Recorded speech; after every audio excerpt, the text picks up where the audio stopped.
Voltamos a esse segundo programa, dando continuidade à semana passada.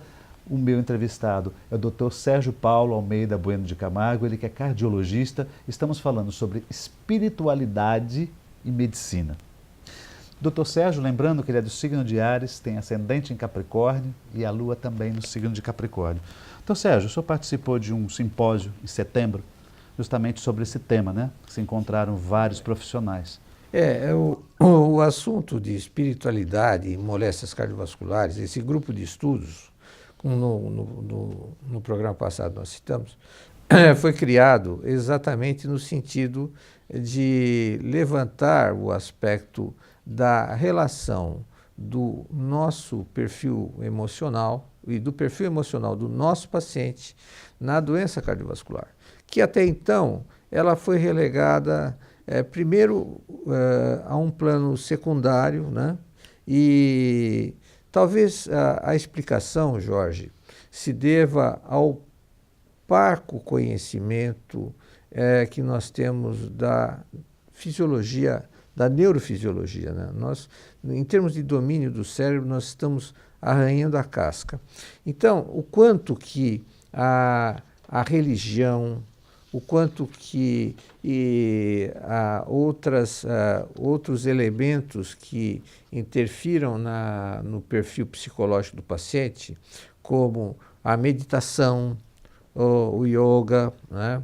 As técnicas, a acupuntura. A acupuntura é uma condição que na China são realizadas cirurgias com anestesia por acupuntura. Acho que dentista também, né? Acupuntura, cirurgias amplas por acupuntura. Então, esses fenômenos todos, esses congressos, essas reuniões, são feitas no sentido de que tragam esses elementos para discussão, né? No sentido de que qual a melhor forma de utilização desses novos conhecimentos na melhoria dos nossos pacientes e da saúde deles, né? Então, Sérgio, o que já constataram? Olha, constatamos inquestionavelmente o fator emocional, por exemplo, em moléstias cardiovasculares, ele é fundamental. A incidência de infarto em pacientes que tenham perdido o seu emprego após os 40 anos, incidência de moléstias de infarto em pacientes que perderam um ente próximo, né?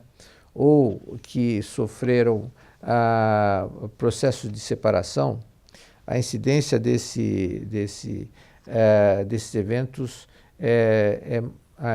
comprovadamente é muito grande.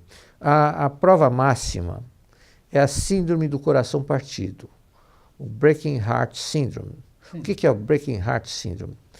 São em geral, ocorrem em mulheres que, após um trauma muito grande, em geral perda de filho, mulheres absolutamente saudáveis e que tinham dilatação aguda do coração, uma cardiomiopatia dilatada. O coração dessas mulheres previamente absolutamente saudáveis, depois desse trauma, eles tinham uma dilatação aguda, muitas tendo sido encaminhadas a transplante de coração. Algumas ocorreram reversão, né, desse quadro, outras não, outras tiveram que partir para um transplante cardíaco. Ou seja, o que agrediu, isso é uma constatação, né?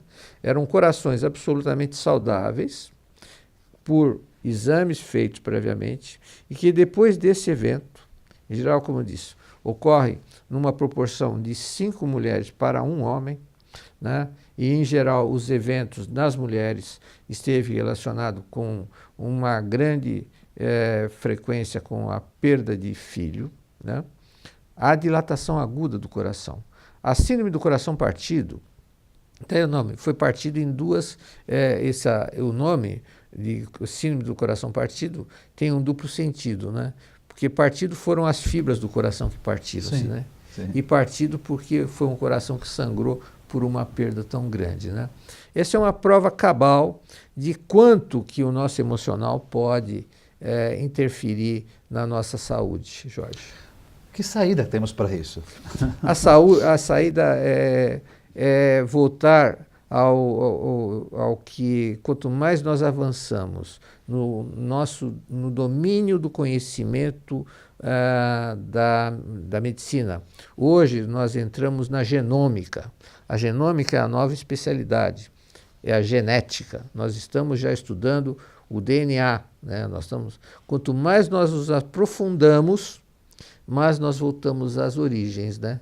Aquele que o médico há 50, 60 anos dizia, olha, o senhor deve se manter calmo, o senhor deve manter o seu humor, o senhor deve ter um bom relacionamento com as pessoas que estão em torno de você. Pois é, mas como é que a gente mantém um bom humor, um bom relacionamento, tudo isso, mediante uma fatalidade de perder o emprego depois dos 40, ou perder o filho, ou estar viúvo, não Veja, é complicado? Eu acho que é muito complicado, Jorge, é muito complicado. Eu percebo uma coisa, doutor Sérgio, quando a gente estuda, logo a gente está começando um primário, ginásio, nós não temos mais algumas áreas de estudos, né? Sim. Que nos ajuda a informar que nós vamos perder alguém um dia, que nós não somos infinitos, nós somos finitos, na verdade, e temos limitações, e que nosso caminho muitas vezes pode mudar. Eu vejo isso em astrologia, às vezes a pessoa está seguindo uma rota na vida dela, de repente a vida muda o caminho, e você vai ter que se adaptar.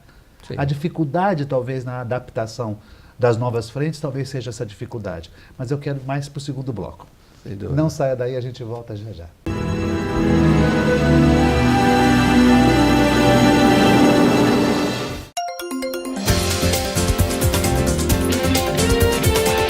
Seu condomínio tem problema de vaga de garagem? A garagem do seu condomínio é privativa? Qual a diferença de uma para outra? A garagem, ou direito à vaga de garagem, é um direito que está na convenção condominial, na escritura do seu apartamento ou da sua unidade autônoma, que lhe dá direito rotativamente a estacionar o seu veículo dentro das áreas comuns. A garagem privativa, por sua vez, ela é como se fosse uma unidade autônoma, quase um apartamento. Se você verificar, vai haver a matrícula imobiliária do seu apartamento, lá indicando qual é o tamanho, onde que é, o número e tudo mais.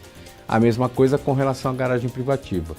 Uma observação muito importante: na vaga de garagem e na garagem privativa é vedado o uso que não seja para estacionamento de veículos, seja motocicleta ou automóvel de passeio ou qualquer outro, mas não se pode colocar lá, por exemplo, o resto de construção ou sobra de alguma coisa. Garagem é para estacionamento ou colocar o seu veículo naquele local. Na semana que vem nós apresentaremos outras dicas. Até a próxima.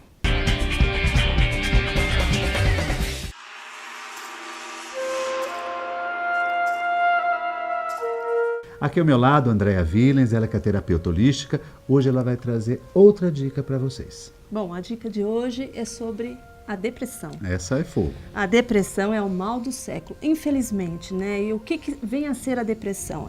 Você é pressionado para baixo, é uma pressão mesmo, você perde a razão de viver, você perde a felicidade interna, você se isola do mundo, não querendo fazer nada. E né? desmotiva também, Com né? certeza, você perde a razão de viver.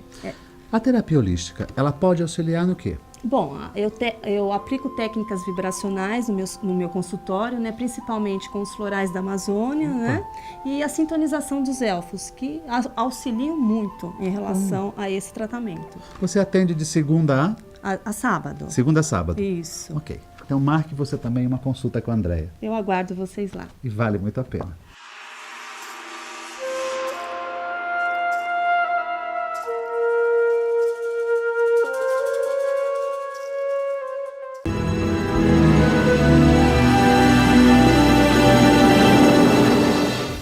voltamos ao segundo bloco. Aqui meu amigo Dr. Sérgio Paulo, cardiologista. Estamos falando sobre espiritualidade, coração e doenças, espiritualidade, coração e uma série de informações. Dr. Sérgio, essa questão que envolve a espiritualidade, como que se aplica no consultório? Porque a gente percebe que os médicos antigos, né, eles não eram muito voltados ou focados a esta área. Hoje parece que a medicina está se curvando mais, né? A maioria dos médicos está buscando isso, até porque nos Estados Unidos existem cursos sobre espiritualidade e saúde, né? Sem dúvida. Hoje, essa formação desse grupo de estudos exatamente é criado no sentido de alertar aos médicos, né, vamos dizer assim, da questão não simplesmente anatômica e não simplesmente hormonal ou humoral do comportamento da saúde e da doença, né? Nós temos,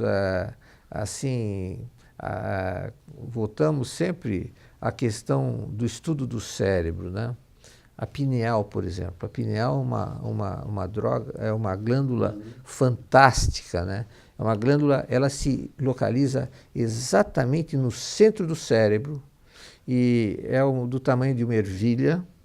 E até quando eu tive o meu curso de neuroanatomia, eu escutei: essa glândula não serve para nada.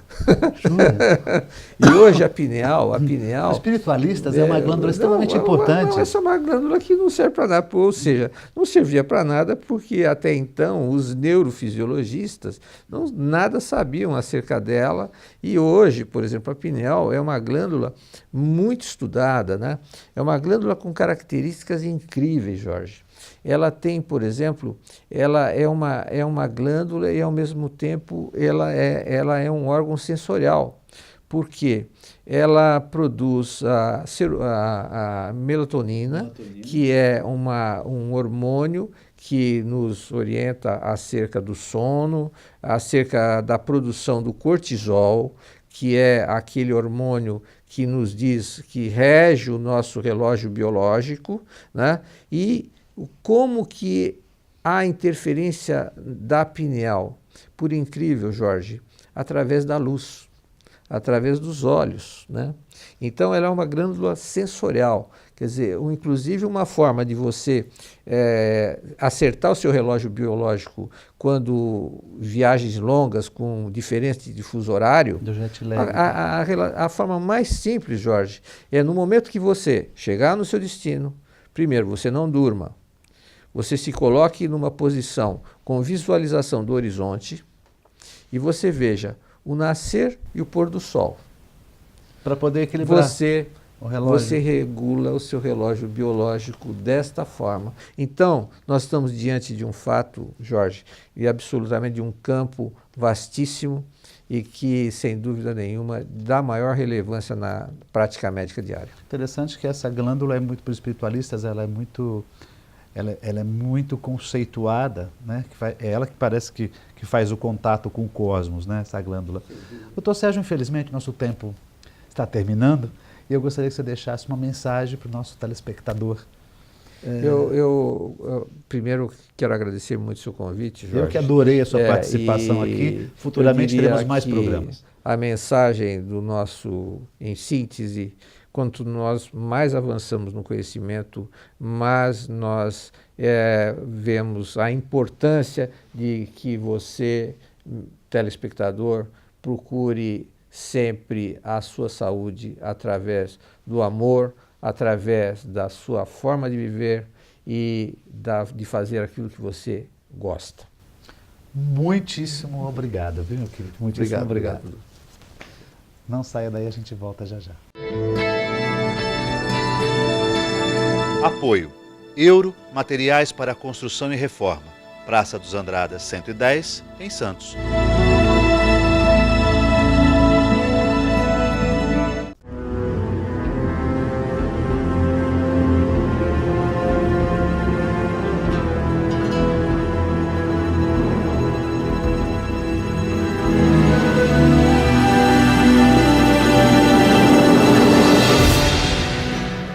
Sicom, a mão amiga no momento certo.